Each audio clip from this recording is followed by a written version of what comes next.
咱6月26后礼拜，要到 Congress 有一个Congressional hearing on 台湾，讲台湾是安怎遐尼重要 ，Why Taiwan matters。这个 Congresswoman 呢，伊是对古巴出身的迄个查某的 Congresswoman， 相当支持民主、自由、人权。1月中，中国来美国访问的时阵，伊拒绝参加国宴去接伊佫亲身第立个一张批吼，目前头我毋知影讲恁大家有看到迄个批的内容无？迄个批呢，嘛有批到咱台湾吼，支持一个足支持咱台湾的 Congresswoman。Let's welcome our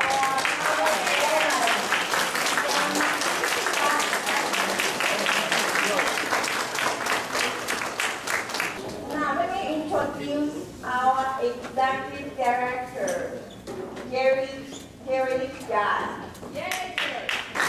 It is my honor this morning to be able to introduce to you Congresswoman Ileana Ros-Lehtinen. And I racked my brains last night to think about what would be appropriate to say to introduce this amazing woman.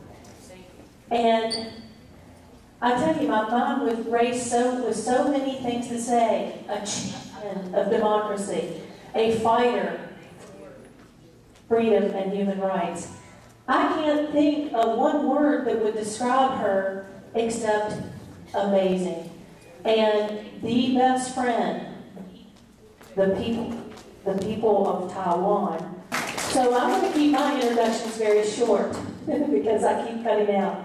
But let me just say this, the Formosa Foundation is so honored to not only be able to work with her and her incredible staff. Her chief of staff is with her here today. Art is right there in the back. We work together all the time. And I have to say that the Congresswoman is always working for justice, democracy, and liberty. So without further ado, please welcome the best Congressperson in Washington, D.C., Ileana Ros-Lehtinen. Okay. Thank you. What a wonderfully gracious, terrifically kind introduction, Terry. Thank you. Thank you, other members of the Formosa Foundation. Thank you to each and every one of you, the members of the Taiwanese American community. It is a great honor. It truly is for me to be with you here today. I want to introduce my chief of staff, who Terry was nice enough to introduce. Come over here a second, Art, because he's a good-looking guy. We want to make sure that, but he's married, ladies, so forget it. Art Estopignan has been my chief of staff for many years. A great friend of Taiwan, has been there on several occasions. And here he is. Give him a big hand. And then another wonderful friend of ours, Eddie Lassaville. Where are you, Eddie? I don't know where he is, but Eddie lives in here in the South California area. And every time we come, he helps us out, and he's such a good friend. And let me speak to you about an issue that's near and dear to my heart. And that is strengthening U.S.-Taiwanese relationships. And why is that important? Because, as Terry pointed out, we share core values, important principles, shared beliefs, democracy, the rule of law, respect for human rights. Those are the bonds of friendship that tie the people of Taiwan to the people of the United States. And those bonds will be ever stronger as the years go by. And I believe that I speak not only for myself, but for my colleagues the fellow members of Congress, and our House Foreign Affairs Committee in expressing our great respect for the outstanding contributions made by Taiwanese Americans to the United States. Americans of Taiwanese descent have made enormous contributions in such diverse areas such as medicine, engineering, education, science, and the arts. The reverence for learning, which serves as a core value in Taiwanese immigrant families, has assured that your community also produces outstanding leaders among our nation's professional and business sectors. And we are grateful. I have always been a great admirer of the people of Taiwan, of their democratic spirit, and of their fortitude in the face of potential adversity. For me, Taiwan remains a great beacon of democracy in East Asia and an important strategic ally in a key region of the world.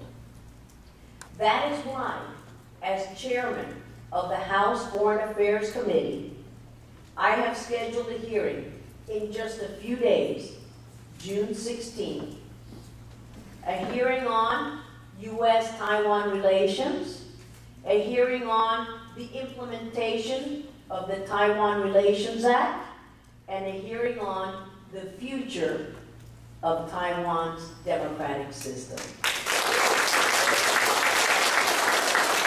And let me tell you why this is important. This is the first such hearing on Taiwan in 7 years. It is long overdue, wouldn't you say? But under my leadership, under my chairmanship, this will not be the last congressional hearing.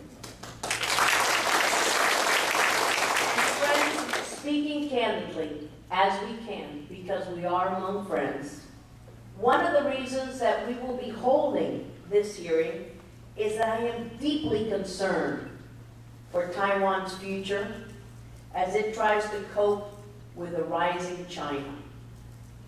I'm also increasingly troubled about the recent trends in U.S.-Taiwan relations, trends which suggest, as one scholar writes, and I quote, a marked decline in U.S. support for the island's freedom of action, end quote. How sad that is. Listen to that. A marked decline in U.S. support of the island's freedom of action. That is a terrible statement that we would have to make. So let me make one thing clear. I support the Taiwanese people and their democracy.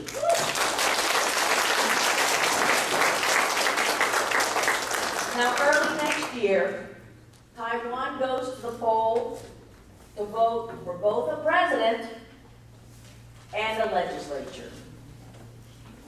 It is an important election, and it must be free from outside interference or outside coercion. And you know what I mean by that. Simply put, Beijing needs to stay out of this election. China must not repeat the bullying of the 1996 election when it sought to intimidate by launching missiles on Taiwan's election eve. That is disgraceful. To intimidate a free people as they're about to celebrate a free and fair election, and they launch missiles to scare the people away from the voting booth. Tragically, Taiwan appears to have become an afterthought in the administration's larger aims of engagement with Asia and the Pacific. That is sad.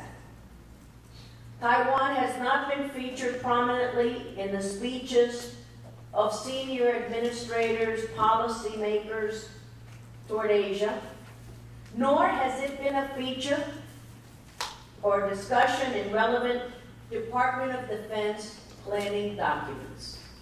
We must tell the truth here. It's a painful truth, but among friends, we must be honest. It has not been a topic for discussion. It has not been a topic for planning for senior administration officials or Department of Defense officials. In March of 2008, then candidate Barack Obama wrote in a message congratulating Ma on his election victory that, quote, the U.S. should reopen blocked channels of communications with Taiwan officials, end quote. Despite those promises, we know what has happened. There has been no cabinet or sub-cabinet level visit to Taiwan by this administration to engage in senior level discussions with officials in Taipei. No, nothing. We're among friends, and we need to tell the truth. And that is a sad statement about our government. Indeed, it is stunning to contemplate that the last such visit by an American cabinet official took place, do you know how long ago? Nearly 11 years ago. Much too long. Is it wise for Washington to marginalize Taiwan in this manner? Or to signal to the communist leaders in Beijing a diminished commitment to Taiwan? Absolutely not. It should be the firm policy of the United States of America to encourage frequent cabinet-level visits to Taiwan to foster increasingly deep and diverse commercial, technological, and people-to-people exchanges. Do you agree? Without robust contacts between senior officials of the United States and other Western democracies, how can Taiwan be expected to have the self-confidence necessary to resist accommodation with an increasingly assertive mainland China? I like it. It's a full house. We're having to add more chairs. I like that. And this leads me to another dimension of the U.S.-Taiwan relationship, which is off track. Defensive arms sales. As most of you know, the Taiwan Relations Act, the TRA, has long served as the cornerstone for American policy in addressing cross-strait issues. The Taiwan Relations Act has been the cornerstone. The Taiwan Relations Act does what? It calls upon the United States to make available to Taiwan the defensive weapons that it needs to maintain its security. Do we think Taiwan needs that? Yeah. Keep laughing while I get some water.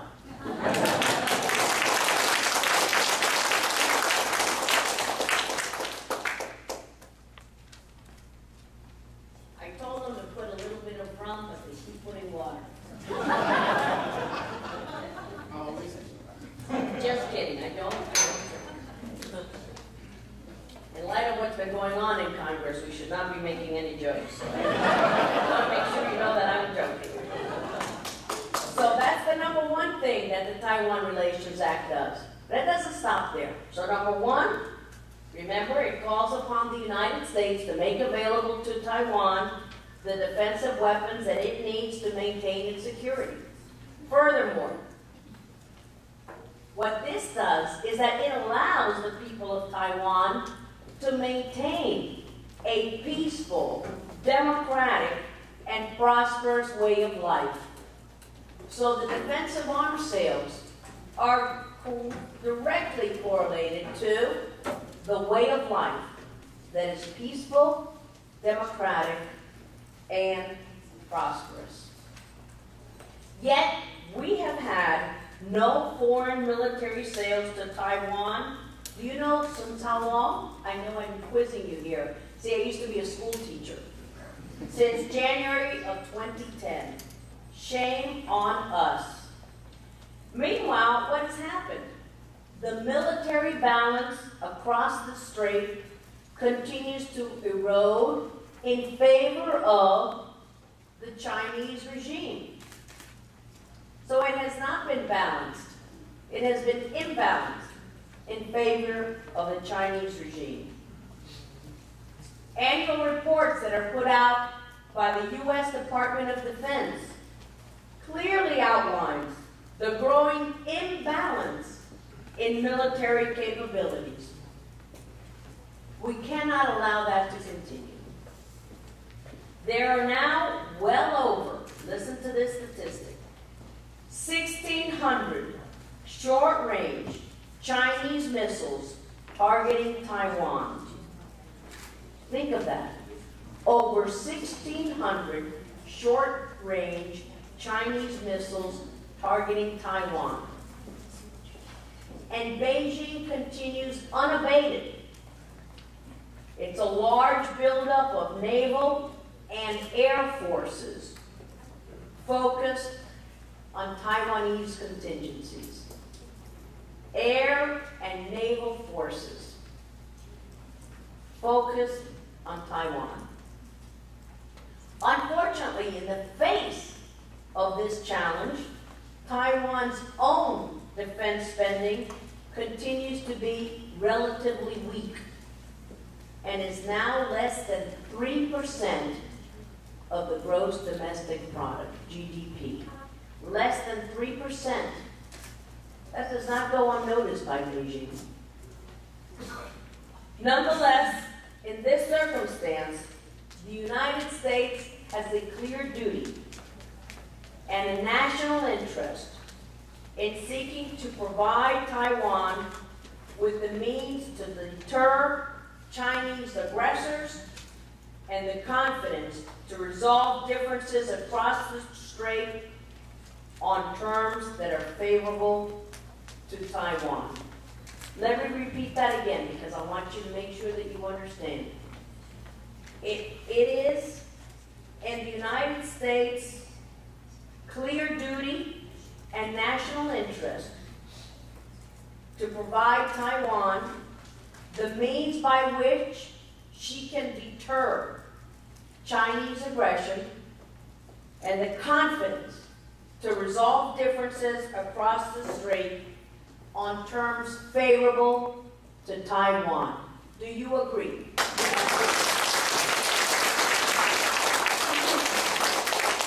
How can we do that, you ask? Taiwan urgently needs to upgrade its air defense capabilities, including upgrades of its existing F-16 fleet. Upgrade its F-16 fleets. We say it and we say it and we say it, and we're pleading for this to happen. It also needs investments in such systems as radar, electronic warfare systems, improved ground-based defense capabilities. Let me repeat that. Radar, electronic warfare system, and improved ground-based defense capabilities. It is the way to protect herself. We need an ally that can protect herself. And that's what Taiwan is looking for. As many of you know, the Air Force in Taiwan desperately needs new combat aircraft to effectively counter the new and anticipated Chinese aerial threats. And And the threats are there. And Taiwan is telling us we need this. We need this upgraded Air Force. So it is long past due, my friends, long past due for the executive branch to approve the sale of new F-16CD fighter aircraft to Taiwan. Do you agree?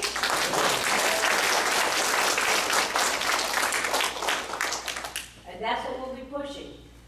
And when we have our hearing on June 16th, we'll be talking about why Taiwan needs this aircraft. Now, there's a big publication, it's called Defense News. Very well-read, well-circulated publication. And it editorialized this week, and let me quote. The issue goes beyond the defense of one self-governing island. China not only wants to weaken Taiwan, but also prompt Washington's allies in Asia to question whether America will be there for them in a time of crisis, end quote. So this is not just about Taiwan, because other countries know Taiwan is America's ally. And they're thinking, if this is how America treats Taiwan, and we think of ourselves as America's ally, what is going to happen to us? So that's why in this editorial, let me read that quote again, because it's important. The issue goes beyond the defense of one self-governing island. China not only wants to weaken Taiwan, but also it wants to tell the other allies of Washington, think about it. Think about whether America is really your friend. Because look at what they're doing to Taiwan. We cannot afford that to happen. And the Defense News publication continues, and I quote, if the White House decides to block the sale, an emboldened Beijing may decide tomorrow that it doesn't want America selling its wares to other regional allies, Japan, Australia, South Korea, and others. So it's not only important for Taiwan, it's important for the message that we're saying, that we're sending to our other allies. And they're going to question our friendship. And they're going to question our commitment. And they're going to question that allied relationship. And they specifically list those countries: Japan, Australia, South Korea, and others. Beijing is going to tell us to whom we should sell our wares. So this is an important arms sales, not just for Taiwan. It's important for the U.S. And it's important to telegraph that message to our allies. That's why it matters. Meanwhile, on the economic front, while American trade interests in Asia stagnate, the Chinese dragon is extending its claws even further out into the Pacific. As you know, that free trade agreement went into effect last year with China. But what about the Korea-U.S. free trade agreement? It continues to stagnate. It's languishing. Every week there's a new reason about why this administration is not bringing it up to Congress for a vote. I don't know what reason they are using these here. Thank you. Let me see if I can get that to work again. It was working fine before I stabbed it. There we go. So China's doing its trade deals. Now what is happening with ours? We're very worried. Last year, the so-called economic cooperation framework between Taiwan and mainland China was finally signed, despite concerns over growing Chinese economic influence on the island.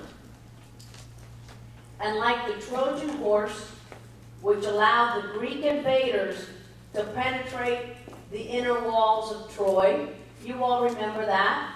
You've seen that, you've read about that.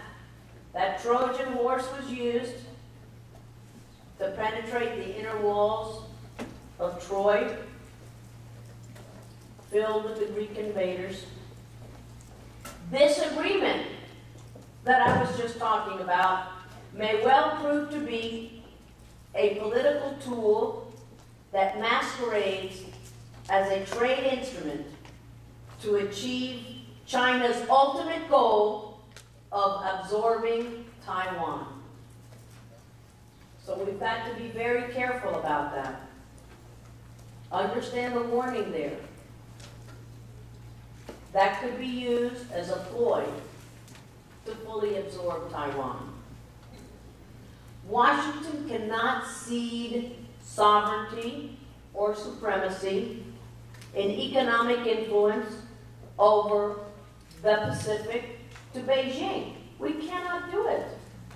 We cannot tell Beijing, you take over. For starters, and consistent with our homeland security requirements, the United States ought to strengthen economic partnerships, people-to-people relations, by granting admission of Taiwan into America's visa waiver program. Do you agree?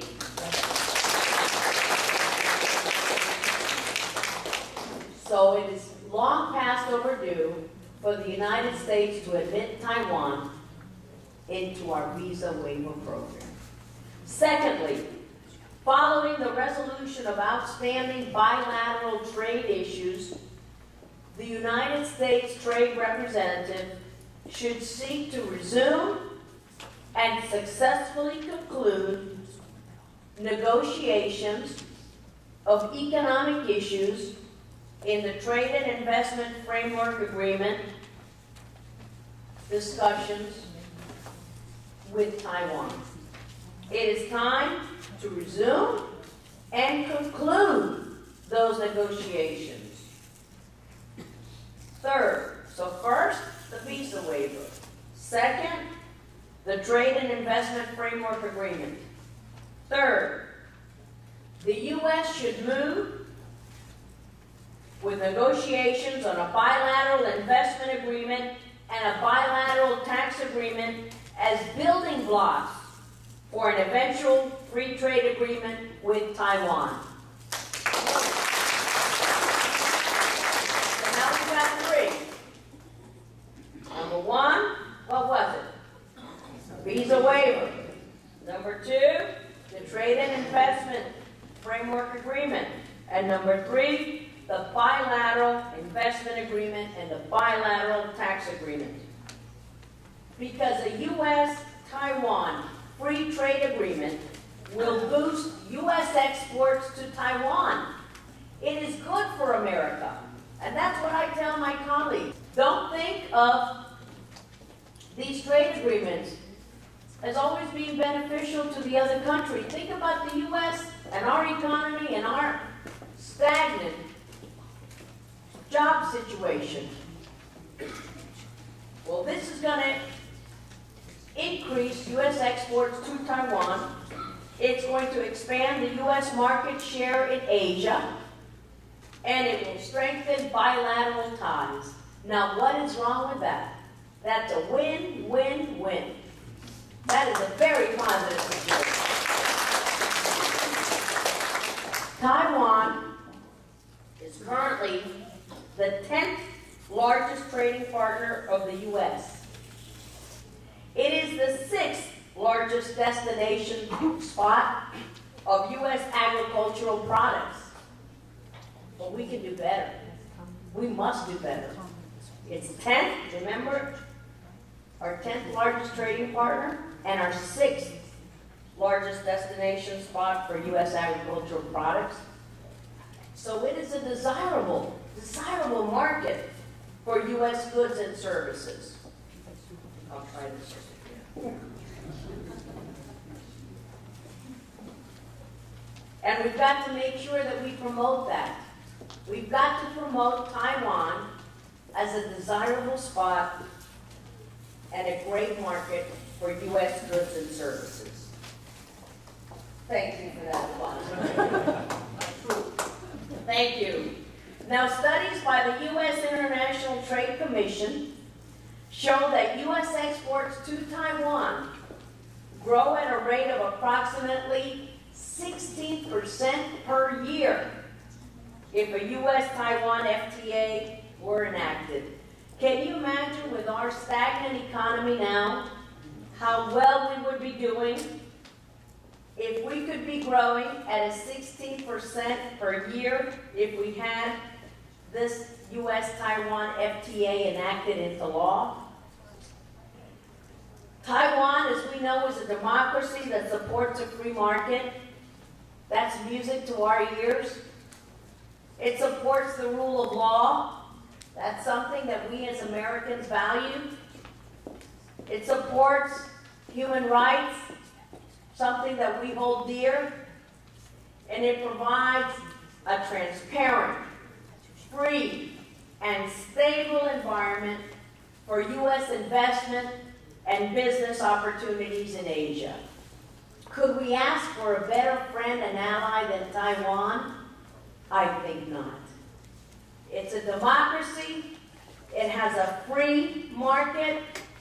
It respects the rule of law. It has human rights.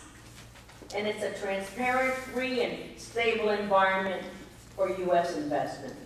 And it's a sad fact that most countries refrain from an FTA with Taiwan out of fear of reprisals from China.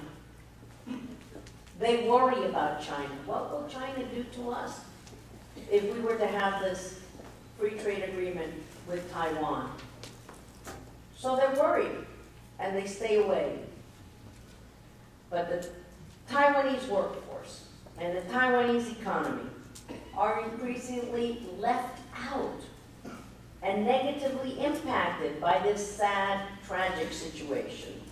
This isolation does not work. A U.S.-Taiwan FTA, however, will help Taiwan break out of its international isolation. A U.S.-Taiwan FTA can also help halt China's growing economic and political leverage over Taiwan and give Taiwan more confidence in negotiations with China. Now is the time for the administration to begin moving forward in pursuing an FTA with our good friend Taiwan. Do you agree?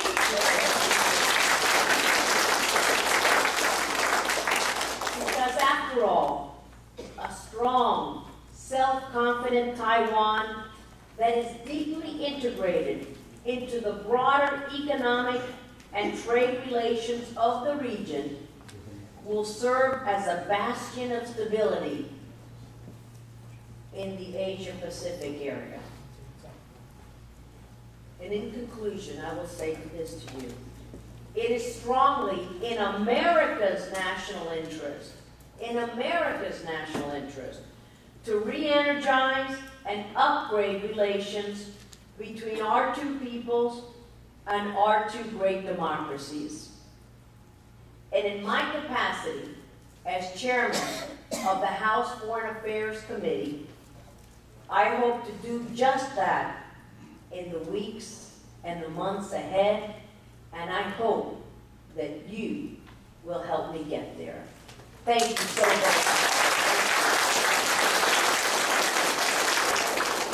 Ladies and gentlemen, we're going to we have just a little bit of time to take a couple questions from the audience.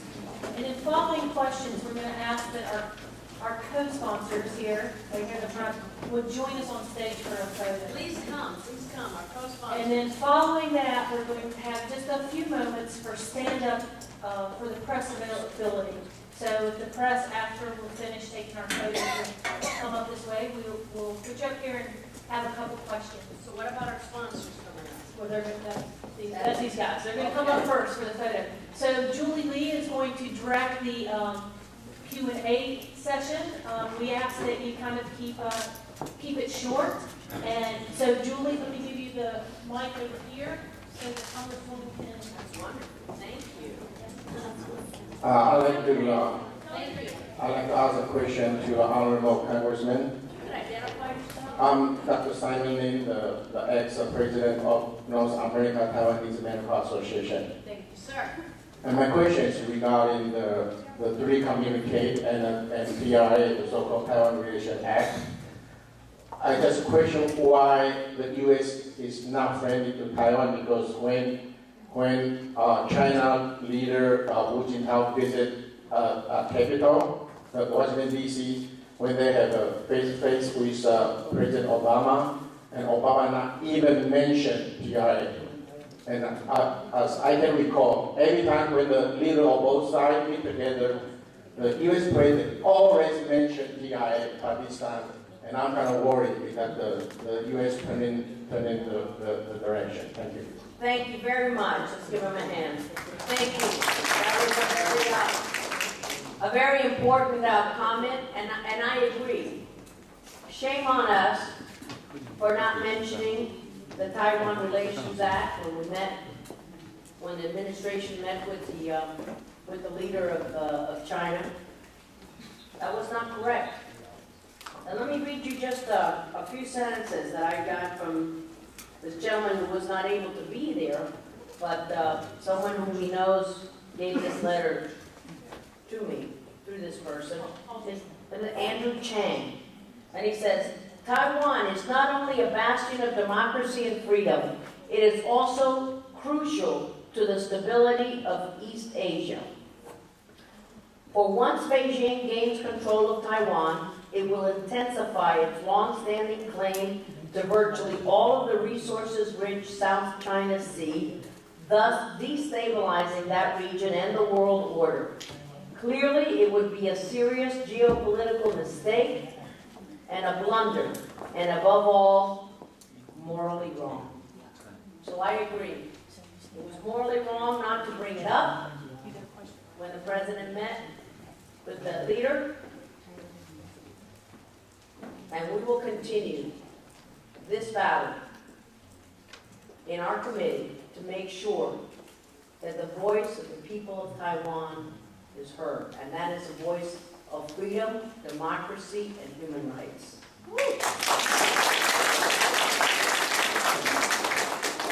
Hi. My name is Nikki DePaula.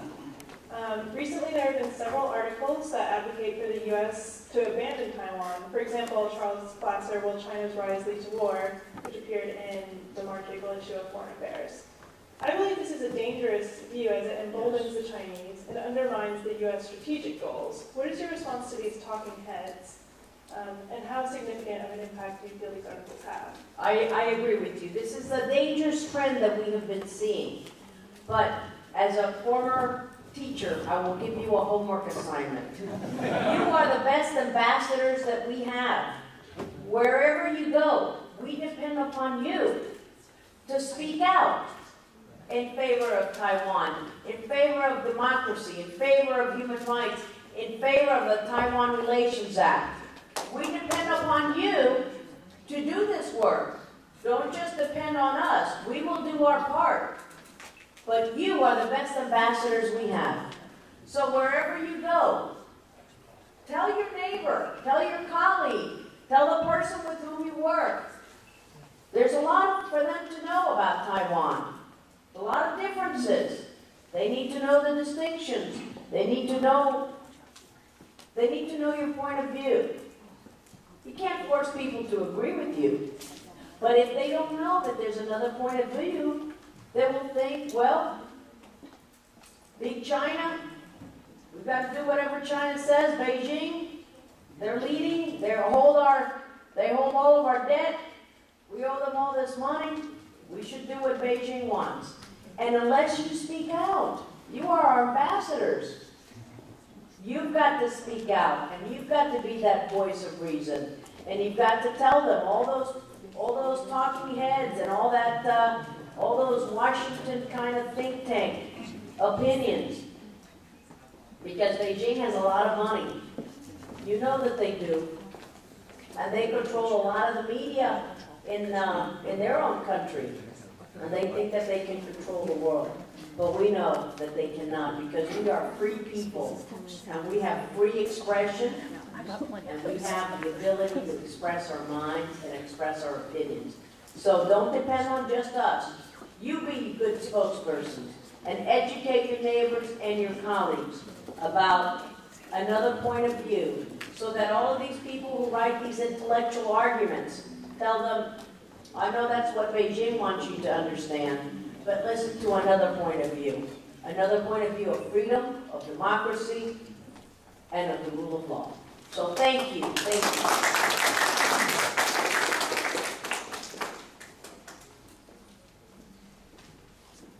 I have a question for Honorable Congresswoman. Thank you, sir.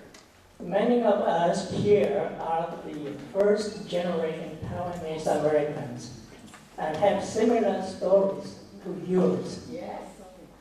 We understand the value and cost of freedom and have worked hard to be responsible and informed citizens. It is very discouraging to us and almost impossible to understand why our own government supports uprisings in the Middle East. And even President Obama says that he supports self-determination. But when it comes to recognizing the right of self-determination for Taiwan, there is total silence.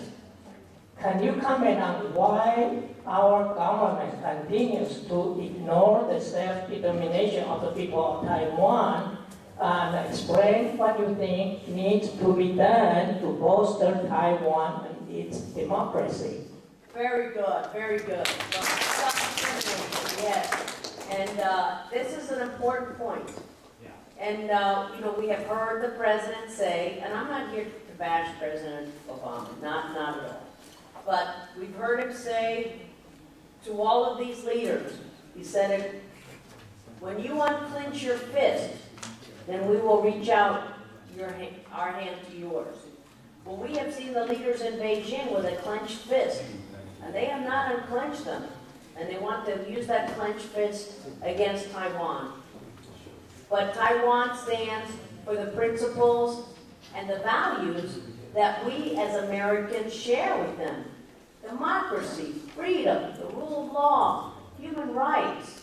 And as a person who was born in Cuba and lost my country to communism, I came over to the United States when I was 8 years old. So I know what communism is. And it's sad. It's sad for me to see, whether it's the rulers of Beijing or whether it's the rulers in Havana, try to manipulate a people and try to subjugate their will, because I believe in free will and self-determination and the ability to make up your own mind without coercion and intimidation. And that's what Taiwan does. Every day. They exercise free will and they exercise the rule of law, and we've got to celebrate those values. Thank you very much. I know we have a lot of people out here that want to ask questions. I gave long answers, sorry. But we're running short, very short on time, and unfortunately the Congresswoman has another event after this. So if we could just please, everyone, show her how you feel about her support of Taiwan.